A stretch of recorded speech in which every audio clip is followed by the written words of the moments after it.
The producer's purpose is to suggest some possible explanations, but not necessarily the only ones, to the mysteries we will examine. A recent motion picture has mystified and frightened thousands of moviegoers.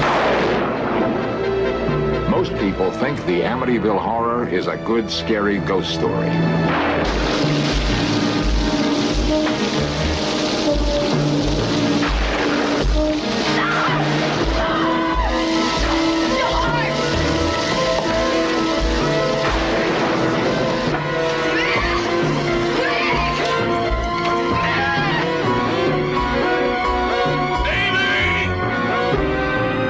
Not commonly known is that the film is actually based on fact.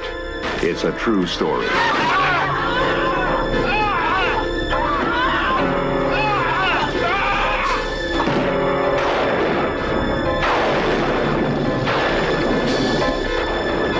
Was there an evil presence living inside this house?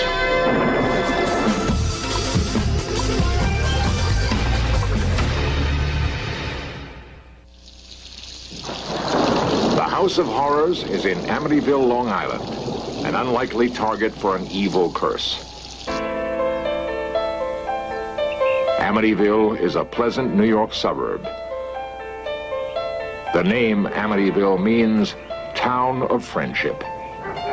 The house that was for sale at 112 Ocean Avenue was a dream turned into reality for the family of George and Kathy Lutz. I described the house as charming the first time I saw it, because that's what I thought of it. You know, and I was saying, Kathy, do you believe this? And she said, no, I don't believe this. You know, it's a lovely house. We don't feel there's anything wrong with the house. The house is it's a happy house. It's a house to have a good time in, to have parties in. Everyone in the area knew that the year before, a family of 6 had been murdered here, so no one wanted to buy the house. The price was very reasonable. George and Kathy decided to ignore superstition and buy it. They settled into their new home just before Christmas. As is common with many Catholic families, Mrs. Lutz asked her parish priest to stop by and bless the house. This blessing began in the sewing room and seemed to set off a chain reaction which would jeopardize the lives of everyone involved. Because of criticism later leveled by other church officials, the priest has never before talked to anyone in the media. In Search Of was able to locate him, and he agreed to tell us his story, but only if he could remain anonymous. I was blessing the sewing room. It was cold. It was really cold in there. And I thought, gee, this is peculiar. You know, because it was a lovely day out, and it was winter, yes, but it didn't account for that kind of coldness. I also was sprinkling holy water, and I heard a rather deep voice behind me say, "Get out." It seemed so directed toward me that I was really quite startled. I felt a slap at one point on the face. I felt somebody slap me, and there was nobody there. Later, George and Kathy couldn't believe that flies could be swarming in the dead of winter. Then they puzzled over a toilet that, when flushed,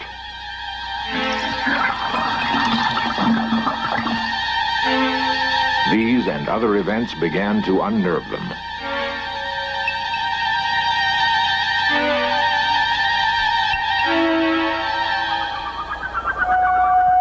Strange events also affected the priest who blessed the house. He discovered blisters were festering on his hands. I went to the doctor for it, yes, and he couldn't explain it. He thought it might be caused by anxiety, and of course that's feasible. But I don't think I'm given over to psychosomatic responses. He called the Lutzes to warn George and Kathy.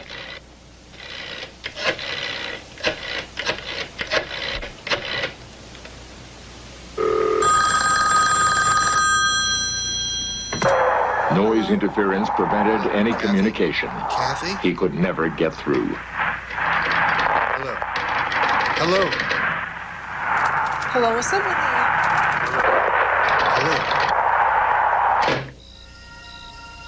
you? Unexplained phenomena in the house increased. Each room had its own Personality? thing, yeah. In time, you couldn't deny that something was very wrong because too many things didn't add up. Frightening spirits seemed to inhabit the whole house. Kathy felt compelled to talk to the priest. She wanted him to come back and bless the house again. Further attempts to communicate with the priest, however, seemed to be sabotaged. Father, are you there? Hello? Hello? A faulty phone connection? Hello, Perhaps. For almost a month, George Lutz was attacked by a sensation of intense cold. For days on end, he would neglect his work and his appearance, constantly stoking a fire that never warmed him enough. His personality began to come apart, bringing emotional surges. Confusion, anger misplaced because I would direct it at Kathy for no reason. Moodiness. I lost 20, 25 pounds there easily during that 28 days. I didn't eat. I didn't go to the office. My values were such that the only thing important was to keep warm and keep a fire going. Everything was very erratic. Our own behavior was erratic.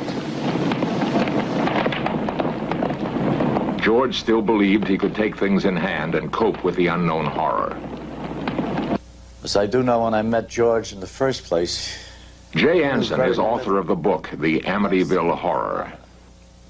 He's an ex-Marine, built like a bull, and he's the type of guy who can handle any situation with his fists. He literally can. So that when he was approached with this kind of phenomena, he had no idea what he was coping with. None at all. He didn't even know the meaning of the terms in phenomena.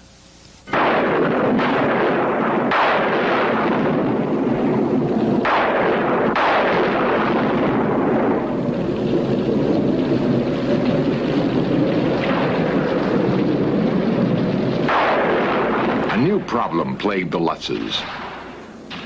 The son of the previous owners had shot 6 members of his family while they slept in this very house.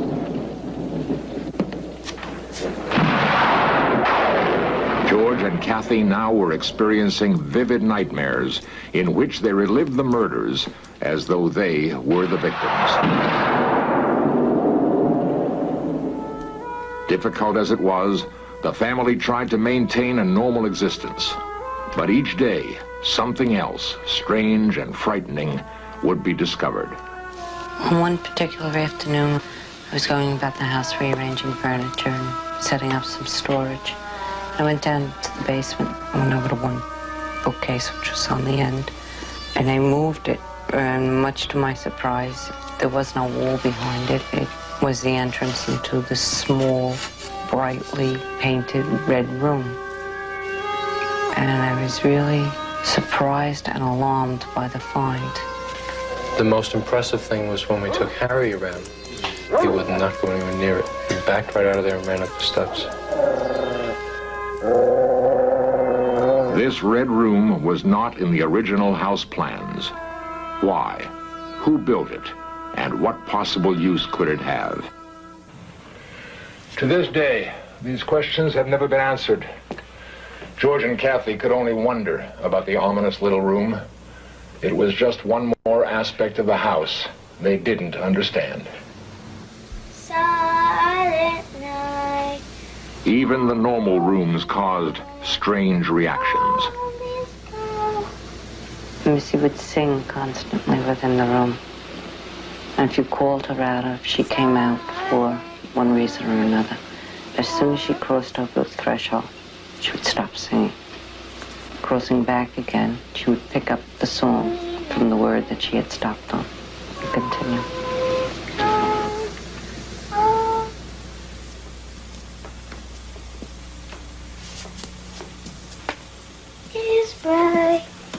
Missy boasted of her new playmate, someone or something named Jody.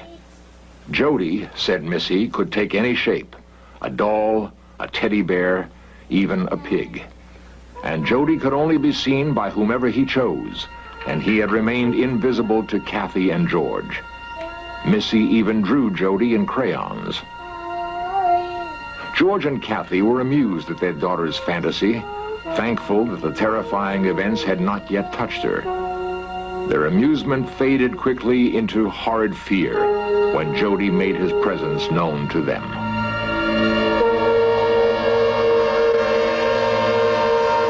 Missy told us later that her friend Jody could not be seen, actually seen by anyone unless it wanted them to.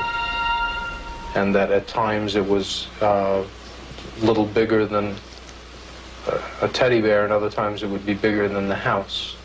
Jody had the ability to change its size. One night coming back, I looked up in Missy's room and there was a shape in her room that I don't know what it actually was, and I was coming back from the garage one night. But I would go out to the boathouse for no reason, check everything out, and then go back. I'd do that a couple times a night. The reason I mention that is because our behavior changed, the way we would go about living. I would go from the fireplace to the boathouse constantly. No longer did George and Kathy feel they were alone. The Lutzes felt driven to rid their home of the evil intruder. They decided to re-bless each room themselves. Thy kingdom come, thy will be done, on earth as it is in heaven. Give us this day our daily bread. That's when things really got bad.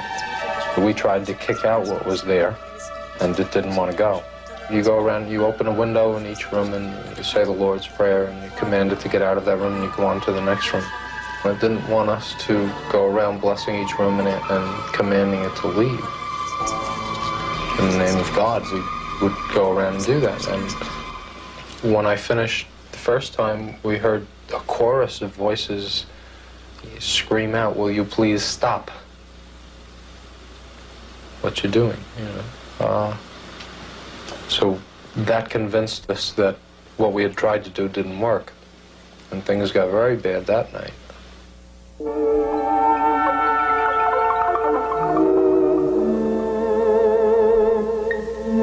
We had gone to bed that night and went into a very deep sleep. George woke me, and he had backed up from me, and I couldn't understand the repulsion in his face. And when I looked up, I saw what caused him to back away, and that was my reflection in the mirror. My hair had turned color. There was no true color. It was a gray-white. My face was severely wrinkled, deep impressions coming down across the forehead. My mouth was very tight, very drawn. And the feelings that were going on were confusion, illness, just trying to grasp hold of me, you know. By morning, her frightening appearance had vanished. George continued to be obsessed with fire. He would stare endlessly into the flames. Slowly, the chill gripped his very soul. The searing heat was etching a demonic face into the fireplace. It was staring out at him through the flames. What would happen next? We felt absolutely no sense of salvation or outside help. They feared for their sanity, their very lives.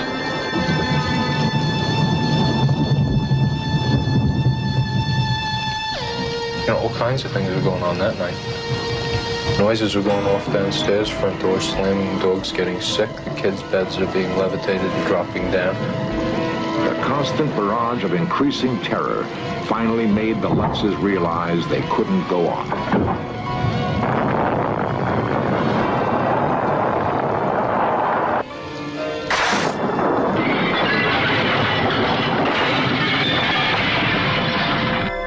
And that was the last night we spent in the house then, because it was ridiculous to even consider staying there, and yet it was very hard for us to leave. to just organize all 5 of us into the same room and actually get out to the van and get it started and drive away with the dog.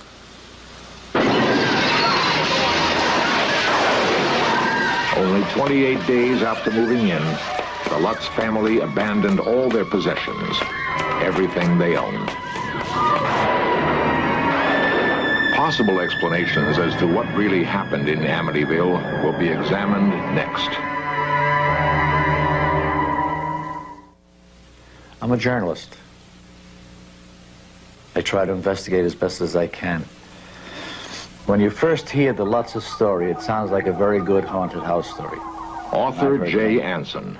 But then I spoke to the priest at his apartment in the rectory. When I heard his story and was able to put together a chronology of the events that took place within that framework of 28 days, I was convinced there are things out there that many people cannot explain. The phenomena that occurred to the Lutzes and to the father, I sincerely believe they took place. The Amityville house seems peaceful now. There is no evidence that any strange events have occurred here since the Lutzes fled. In Search Of has previously investigated haunted houses, and we've found that in many cases a human tragedy, such as a murder, has left emotional memories.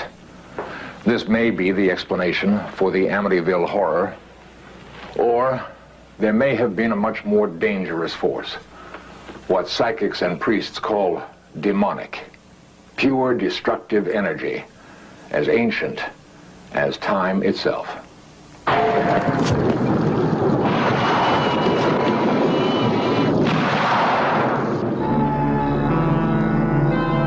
The nightmares the Lutzes had experienced about the murders previously committed in the house caused Kathy and George to investigate the circumstances.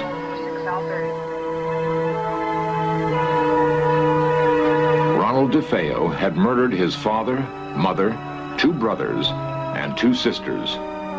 Sentenced to life in Clinton State Prison in New York, DeFeo has claimed that demonic voices goaded him into committing the gruesome killings.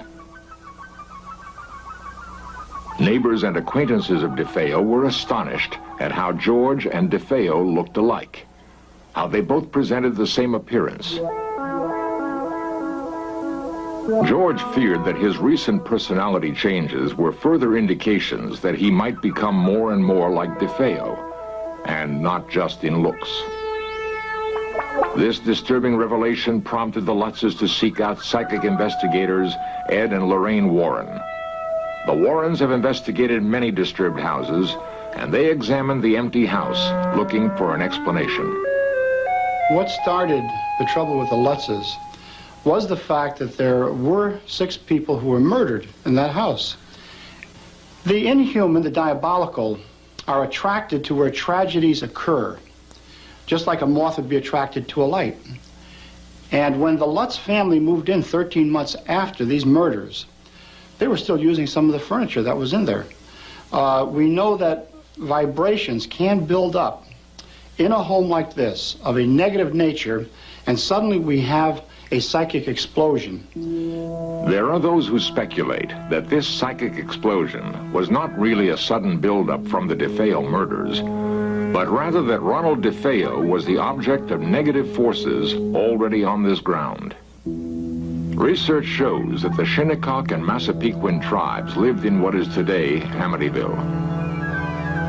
The actual Lutz home is built on land where these Indians imprisoned their tribal members who were deemed insane, evil, or possessed. Perhaps these tortured souls caused negative forces to inhabit the Amityville ground. No. This seemingly far-fetched explanation helped confirm something the Lutzes desperately wanted to hear. We believe it was there when we moved in. We don't believe it came to bother us after we moved in, let's put it that way. You know, whatever was there had been there for quite a while. All those involved with the Amityville horror agree on one thing. Some evil thing no one can explain seemed to inhabit the house. Why then was it never exorcised? I'm a Roman Catholic priest, and the Roman Catholic Church teaches that people can become possessed, but not objects. The Lutzes were not possessed, so therefore I don't believe they should have been exorcised. And I don't believe the house was possessed. There was something there.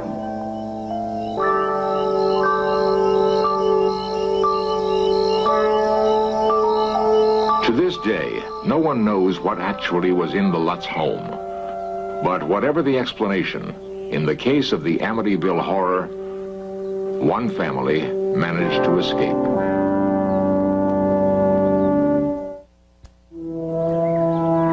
For those who lived through the Amityville horror, the emotional shock still lingers. The Lutzes fled to the opposite end of the country, never to return to the house in which they had sunk all their hopes and all their savings. I think I want my family and my children much more than I want a structure. And if you view it in that perspective, it's easy to walk away from. We still have that alone feeling. I guess that doesn't go away. We're glad it's over. For us, it's over. The Lutzes believe it is over. For them, it may be. Up next, it's the Black Sheep Squadron and Pappy Boyington signing up for a volunteers-only suicide mission. And right after the Black Sheep, Modern Marvels lifts off with the pilots and engineers who pioneered the new advances in ballooning. But stay tuned now for the Black Sheep Squadron, here on the History Channel, where the past comes alive.